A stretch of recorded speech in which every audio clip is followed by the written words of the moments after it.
নারী সংস্কার কমিশনের প্রতিটি সুপারিশ ইসলামের সঙ্গে সাংঘর্ষিক দাবি করে এই কমিশন বাতিল ও সদস্যদের বিচারের দাবি জানিয়েছেন ইসলামী আন্দোলন বাংলাদেশের সিনিয়র নায়েবে আমির মুফতি সৈয়দ ফয়জুল করিম। বিকেলে ভারতের ওয়াকফ আইন সংস্কারের নামে মুসলমানদের বিরুদ্ধে ষড়যন্ত্র এবং দেশে নারী সংস্কার কমিশন বাতিলের দাবিতে জাতীয় মসজিদ বায়তুল মোকাররমের সামনে আয়োজিত গণমিছিলের আগে সমাবেশে তিনি এই দাবি জানান। প্রয়োজনীয় সংস্কার শেষে আগে স্থানীয় নির্বাচনের দাবি তার। সংস্কারের দাবিতে অচিরেই মার্চ টু ঢাকা কর্মসূচি ঘোষণা করা হবে বলেও জানান তিনি।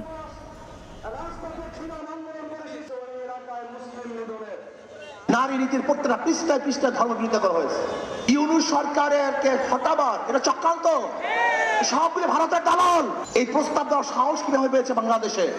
ওদেরকে বিচার করতে হবে, বিচারের আওতায় আনতে হবে।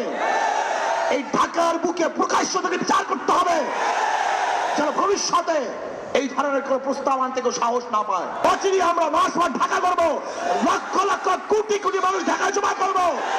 আগে সংস্কার হবে, তারপর নির্বাচন হবে।